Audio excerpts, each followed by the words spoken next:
திருப்பூரிலிருந்து வெளிநாடுகளுக்கு ஏற்றுமதியாகும் பின்னலாடைகள் ரகங்கள் கண்காட்சியில் முதல் முறையாக உற்பத்தியாளர்களின் நேரடி ஆடைகள் குறைந்த விலையில் விற்பனை செய்யப்பட்டதால் மக்கள் கூட்டம் குவிந்தது. திருப்பூர் பழங்கரை பகுதியில் ஏற்றுமதியாளர்கள் சங்க வளாக கட்டிட அரங்கில் பின்னலாடை ரகங்களுக்கான 3 நாட்கள் எக்ஸ்போ துவங்கியுள்ளது. திருப்பூரில் உள்ள 150க்கும் மேற்பட்ட உற்பத்தியாளர்கள் தங்களது ஆடைகளை இந்த கண்காட்சியில் விற்பனைக்காக வைத்துள்ளனர். பின்னலாடையில் என்றும் தனித்தன்மையாக திகழும் திருப்பூரில் ஒரே இடத்தில் ஆண்கள், பெண்கள், குழந்தைகள் என அனைவருக்குமான ஆடைகளை இந்த கண்காட்சியில் வைத்திருப்பதால் திருப்பூர் மக்கள் ஆர்வமுடன் தங்களுக்கு தேவையான ஆடைகளை வாங்கி செல்கின்றனர்.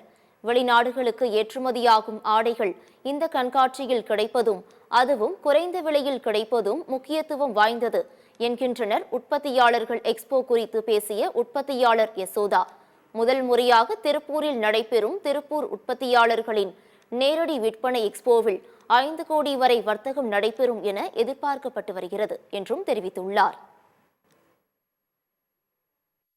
எங்களோட மெயின் கான்செப்ட் பார்த்தீங்க அப்படின்னா உங்களுக்கு வந்து நீங்கள் டைரக்ட் கம்பெனிஸ் வந்து ஃபேக்டரிஸ் வந்து உங்களுக்கு வந்து 150 கம்பெனிஸ்னால வந்து இங்கே அவங்களோட சப்ளைஸும் பீசஸ் வந்து ஃபேக்டரி அவுட்லெட்ஸ் வந்து நாங்கள் பண்ணிட்டு இருக்கோம். அது வந்து ஒரு நல்ல தரமான ஒரு தரமான குவாலிட்டியில் வந்து நாங்கள் பண்ணிட்டு இருக்கோம். மக்களுக்கு பார்த்தீங்கன்னா அவங்களோட கம்பெனிஸும் நல்லா வந்து மாதிரி ஒரு கான்செப்டில் வந்து இதை நடத்திட்டு இருக்கோம். அது மட்டும் இல்லைங்க, குழந்தைங்களுக்கும் பெரியவங்களுக்கும் குழந்தை சாரீஸு எல்லாமே மகளிர்லேருந்து எல்லா ஷாப்ஸுக்கும் கிட்டத்தட்ட ஒரு 150 ஸ்டால்ஸ் வந்து இதில் நம்ம கொண்டு வந்திருக்கோங்க. இன்னைக்கு வந்து பார்த்தீங்கன்னா நல்ல ரெஸ்பான்ஸ் இருக்குது.